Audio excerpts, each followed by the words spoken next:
ससुराल की रोटियां।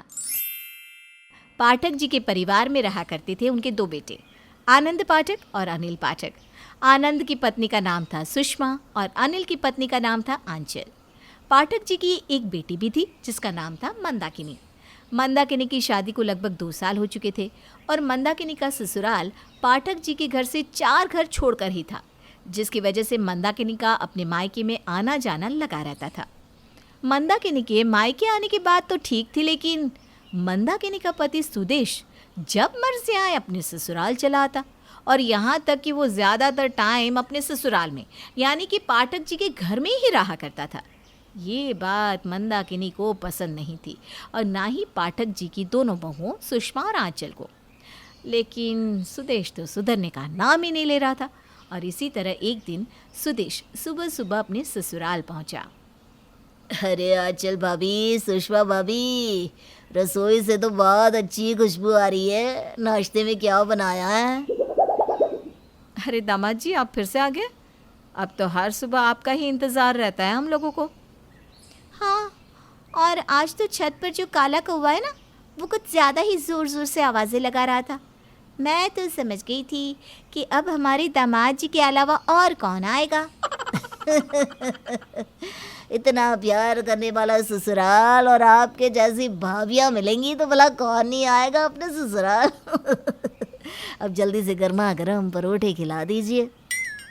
बिल्कुल दामाद जी, आपके लिए तो मैंने स्पेशल पराठे बनाए हैं मक्खन लगाकर। बैठिए, खाइए खाइए। अरे लेकिन आनंद और अनिल भाई साहब को भी तो आने दीजिए, उसकी बात खा लेना। अरे उनका क्या है, वो तो इसी घर में रहते हैं। मैं तो कभी कभी आता जाता हूँ। आप ना जल्दी से मुझे पराठे खिलाइए। कल रात को मेरी नींद भी पूरी नहीं हुई थी, थोड़ी देर यहीं पर सो जाता हूँ। क्या दामाद जी, काम पर नहीं जाना क्या जो सुबह सुबह सोने की बात कर रहे हैं? अरे भाभी, काम तो जिंदगी भर चलता रहेगा, लेकिन आपके हाथ के पराठे कहाँ मिलेंगे। लाइए लाइए, जल्दी से लाइए।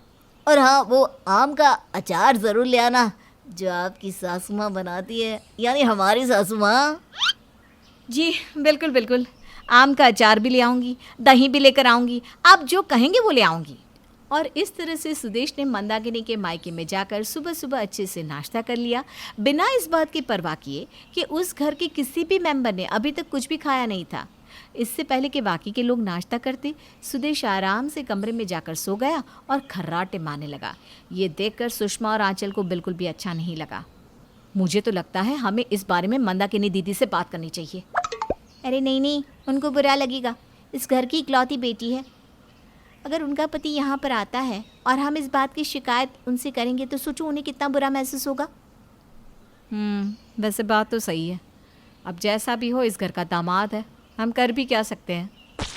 दामाद तो है, लेकिन इनकी जो हरकतें हैं ना, वो मंदाकिनी दीदी पर आगे चलकर बहुत भारी पड़ सकती हैं। आप समझ रही हैं ना? अरे मैं तो सब समझती हूँ, लेकिन हमारे दामाद बाबू समझेंगे तब ना। कुछ देर के बाद मंदाकिनी सुदेश को ढूंढते हुए अपने मायके पहुँचती है।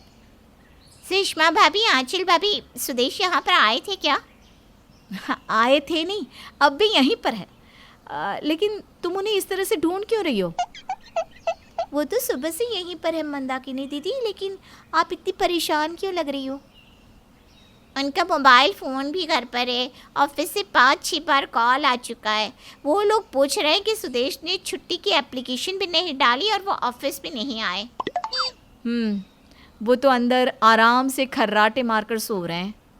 हाँ, सुबह सुबह यहाँ आए थे, नाश्ते के बारे में पूछने लगे तो हमने उन्हें नाश्ता करा दिया। उसके बाद बोले कि काम तो होता रहेगा, नींद ज़्यादा ज़रूरी है, इसलिए सोने चले गए। मैं सुदेश की हरकतों से परेशान हो गई हूँ। रोज़ रोज़ मेरे मायके में आ जाते हैं। आप लोग भी उनके बारे में क्या सोचते होंगे ना? अरे नहीं नहीं मंदाकिनी, तुम अपना दिल क्यों छोटा करती हो? अरे अगर दामाद जी यहाँ पर आ भी जाते हैं, कुछ खा भी लेते हैं, तो इसमें प्रॉब्लम क्या है? हाँ, लेकिन अगर इस तरह से वो अपने काम और अपने ऑफिस को छोड़ते रहे तो आगे चल के आपकी ज़िंदगी में प्रॉब्लम्स आ सकती है दीदी। मुझे कुछ करना ही होगा। इतना कहकर मंदाकिनी सुदेश के कमरे में जाकर उसे जगाने की कोशिश करती है। सुदेश, सुदेश उठिए ना, देखिए आपके ऑफिस से कितनी बार कॉल आ चुका है और आप यहाँ आराम से खर्राटे मारकर सो रहे हैं।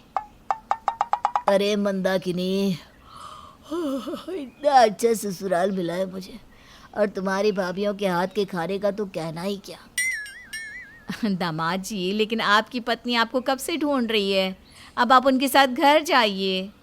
क्या भाभी, सुबह का नाश्ता करके सोया हूँ, दोपहर हो गई है, भूख लग रही है मुझे। वैसे दिन में क्या बनाया आपने? भाभी से क्यों पूछ रहे हो? आप घर चलिए ना, मैंने खाना बनाया है, अब घर पर खाना खा लेना। अरे तुम्हारा हाथ का खाना तो मैं रोज़ ही खाता हूँ, कभी कभी अपनी भाभीयों के हाथ का भी खाना खा लेने दिया करो। बताइए भाभी, क्या बनाया आज? आज तो राजमा चावल बने। फिर तो मैं कहीं नहीं जाने वाला। मैं लंच यहीं पर कर लेता हूँ मंदाकिनी। तुम एक काम करो, घर जाकर मेरा मोबाइल फ़ोन ले आओ और लैपटॉप भी ले आना, मैं अपना ऑफिस का काम भी यहीं से कर लूँगा।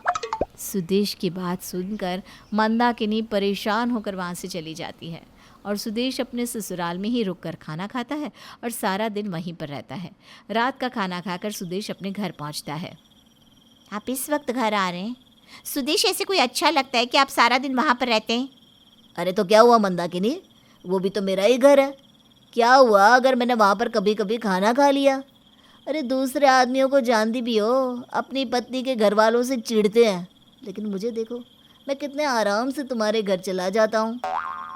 इस तरह रोज़ रोज़ वहाँ जाना अच्छी बात नहीं है सुदेश, वो लोग क्या सोचेंगे? अरे कुछ सोचते तो अब तक कहना देते, कुछ नहीं सोचते वो लोग ऐसा वैसा। हाँ, और इस तरह से सुदेश अपनी पत्नी की कोई बात नहीं सुनता और आराम से जाकर सो जाता है। अगली सुबह जब ऑफिस जाने का टाइम होता है तो सुदेश सुबह सुबह तैयार हो जाता है। अरे मंदाकिनी, नाश्ता बनाया नहीं, मुझे ऑफिस के लिए देर हो रही है भाई। सुदेश, आपने बताया नहीं कि आज आप जल्दी ऑफिस जाएंगे? मैंने तो अभी तक नाश्ता बनाया ही नहीं। आप भी ना थोड़ा जल्दी नहीं बता सकती थी क्या? अरे कोई बात नहीं मंदाकिनी, रहने दो, मैं अभी तुम्हारे मायके से ब्रेकफास्ट करके चला जाऊंगा। एक ही तो बात है, यहाँ खाओ वहाँ खाओ। नहीं सुदेश, कल भी आप सारा दिन वहीं थे, अब थोड़ी देर रुक जाइए, मैं अभी कुछ बना देती हूँ। लेकिन सुदेश मंदाकिनी की बात नहीं सुनता और पहुंच जाता है अपने ससुराल। अरे दामाद जी, आइए आइए, कैसे हैं आप? मैं तो एकदम ठीक हूँ, ऑफिस जा रहा था, सोचा आपसे मिलता चलूँ। अच्छा किया आप आ गए, आइए साथ में बैठकर चाय पीते हैं। अरे खाली चाय से क्या होने वाला है भैया, कुछ नाश्ता भी साथ में कर लेते हैं। वैसे भी ना मंदाकिनी सोकर उठने में लेट हो गई तो घर से भूखे ही आना पड़ा मुझे। हाँ हाँ, क्यों नहीं, चाय भी पियेंगे, नाश्ता भी करेंगे। दामाद जी, अभी तक ब्रेकफास्ट बना नहीं है, आपको थोड़ा वेट करना पड़ेगा। अरे कोई बात नहीं, मैं ऑफिस थोड़ा देर से चला जाऊंगा, आप आराम से बनाइए जी नाश्ता। सुदेश की बात सुनकर आंचल रसोई में आती है जहाँ पर सुषमा पहले से ही मौजूद थी। क्या हुआ, दामाद जी फिर से आ गए? हाँ, वैसे उनके आने से मुझे प्रॉब्लम नहीं है, मैं बस ये सोच रही हूँ कि मंदाकिनी दीदी को कितना बुरा लगता होगा दामाद जी की इस बिहेवियर से। हमें ही कुछ करना होगा, वरना कहीं ऐसा ना हो कि इस बात से कोई बड़ी बात बन जाए। उसके बाद सुषमा और आंचल अपने दामाद सुदेश को सुधारने का प्लान बनाती हैं। क्या सुषमा और आंचल की प्लानिंग कामयाब हो पाएगी? देखिए कहानी के अगले भाग में।